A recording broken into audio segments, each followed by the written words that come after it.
ಪಂಜರದ ಗಿಳಿ ಒಂದು ಚಿಕ್ಕ ಹಳ್ಳಿಯಲ್ಲಿ ತಾಮರೆ ಎಂಬ ಒಂಟಿ ಬುದ್ದೆಯೊಬ್ಬಳು ವಾಸಿಸುತ್ತಿದ್ದಳು.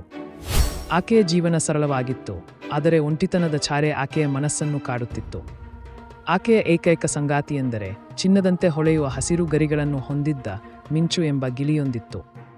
ಮಿಂಚು ತಾಮರೆಯ ಮನೆಯ ಒಂದು ಕಿಟಕಿಯ ಬಳಿಯಿರುವ ಚಿಕ್ಕದಾದ ಚಿನ್ನದ ಪಂಜರದಲ್ಲಿ ವಾಸಿಸುತ್ತಿತ್ತು. ಆ ಗಿಳಿಯ ಚಿಲಿಪಿಲಿ ಧ್ವನಿಯು ತಾಮರೆಗೆ ಸಂತೋಷವನ್ನು ತಂದುಕೊಡುತ್ತಿತ್ತು. ಆದರೆ ಆಕೆಗೆ ತಿಳಿಯದೇ ಇದ್ದದ್ದು ಒಂದು ಸತ್ಯ: ಮಿಂಚು ತನ್ನ ಸ್ವಾತಂತ್ರ್ಯಕ್ಕಾಗಿ ಹಾತೊರೆಯುತ್ತಿತ್ತು. ಮಿಂಚು ಒಂದು ಕಾಡಿನ ಗಿಳಿಯಾಗಿತ್ತು. ಕಾಡಿನ ಮರಗಿಡಗಳ ನಡುವೆ, ಆಕಾಶದ ಕೆಳಗೆ ತನ್ನ ಗುಂಡಿಗೆಯ ಜೊತೆ ಸ್ವಚ್ಛಂದವಾಗಿ ಹಾರಾಡುತ್ತಿದ್ದ ಕಾಲವೊಂದಿತ್ತು. ಆದರೆ ಒಂದು ದಿನ ಬೇಡನೊಬ್ಬನ ಬಲೆಗೆ ಸಿಕ್ಕಿ ಅವನಿಂದ ತಾಮರೆಗೆ ಮಾರಾಟವಾಯಿತು. ತಾಮರೆ ಆ ಗಿಳಿಯನ್ನು ಪ್ರೀತಿಯಿಂದ ಸಾಕಿದಳು. ಆಕೆ ದಿನವೂ ಮಿಂಚಿಗೆ ತಾಜಾ ಹಣ್ಣುಗಳನ್ನು, ಬೀಜಗಳನ್ನು ಮತ್ತು ತಿಳಿನೀರನ್ನು ಕೊಡುತ್ತಿದ್ದಳು. ಆದರೆ ಪಂಜರದ ಒಳಗಿನ ಜೀವನ ಮಿಂಚಿಗೆ ಕಿರಿಕಿರಿಯನ್ನುಂಟು ಮಾಡಿತ್ತು. ಆಕಾಶದಲ್ಲಿ ಸ್ವತಂತ್ರವಾಗಿ ಹಾರಾಡುವ ಗಿಳಿಗಳನ್ನು ಕಿಟಕಿಯಿಂದ ನೋಡುತ್ತಾ ಮಿಂಚು ತನ್ನ ಕಳೆದುಹೋದ ಸ್ವಾತಂತ್ರ್ಯವನ್ನು ಕನಸಿನಲ್ಲಿ ಕಾಣುತ್ತಿತ್ತು. ಒಂದು ದಿನ ತಾಮರೆ ಕಿಟಕಿಯನ್ನು ತೆರೆದು ಮಿಂಚಿನ ಪಂಜರವನ್ನು ಸ್ವಚ್ಛಗೊಳಿಸಲು ತೆಗೆದುಕೊಂಡಳು. ಆಕಸ್ಮಿಕವಾಗಿ ಪಂಜರದ ಬಾಗಿಲು ಸ್ವಲ್ಪ ತೆರೆದುಕೊಂಡಿತು. ಮಿಂಚಿಗೆ ಇದು ಒಂದು ಅವಕಾಶವಾಗಿ ಕಂಡಿತು. ತಕ್ಷಣವೇ ಆಕೆಯ ರೆಕ್ಕೆಗಳನ್ನು ಬೀಸಿ ಪಂಜರದಿಂದ ಹೊರಗೆ ಹಾರಿತು. ತಾಮರೆ ಗಾಬರಿಯಿಂದ "ಮಿಂಚು, ಹಿಂದಿರುಗಿ ಬಾ" ಎಂದು ಕೂಗಿದರು. ಆದರೆ ಮಿಂಚು ಆಕಾಶದ ತೇಗರಿತು. ಹಾರಾಡುವ ಸ್ವಾತಂತ್ರ್ಯದ ಸಂತೋಷವು ಮಿಂಚಿಗೆ ಒಂದು ಹೊಸ ಜಗತ್ತನ್ನೇ ತೋರಿಸಿತು. ಆಕಾಶದ ನೀಲಿಯಲ್ಲಿ, ಮರಗಳ ತುದಿಯಲ್ಲಿ ತನ್ನ ಹಳೆಯ ಗುಂಡಿಗೆಯ ಜೊತೆಗೆ ಒಡನಾಡುವ ಕನಸು ಕಂಡಿತು.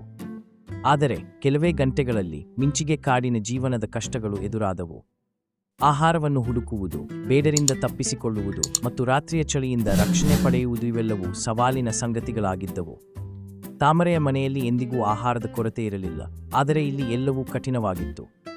ಕೆಲವು ದಿನಗಳ ನಂತರ ಮಿಂಚು ದನಿದು ಕಾಡಿನ ಒಂದು ಮರದ ಮೇಲೆ ಕುಳಿತಿತು.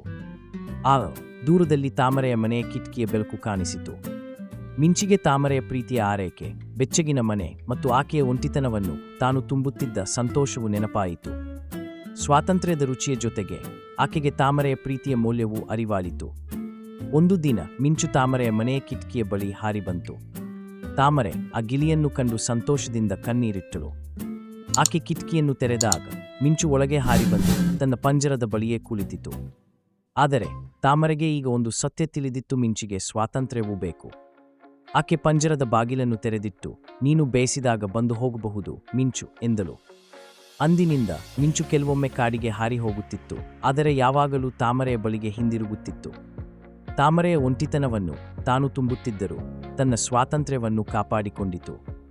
ಈ ರೀತಿಯಾಗಿ ಒಂಟಿತನ ಮತ್ತು ಸ್ವಾತಂತ್ರ್ಯದ ನಡುವಿನ ಸಂತುಲನವನ್ನು ಮಿಂಚು ಮತ್ತು ತಾಮರೆ ಇಬ್ಬರು ಕಂಡುಕೊಂಡರು. ನೀತಿ: ಸ್ವಾತಂತ್ರ್ಯ ಮತ್ತು ಪ್ರೀತಿಯ ನಡುವಿನ ಸಂತುಲನವು ಜೀವನದ ಸೌಂದರ್ಯವನ್ನು ಹೆಚ್ಚಿಸುತ್ತದೆ. ಒಬ್ಬರನ್ನು ಪ್ರೀತಿಸುವುದೆಂದರೆ ಅವರ ಸ್ವಾತಂತ್ರ್ಯವನ್ನು ಗೌರವಿಸುವುದು.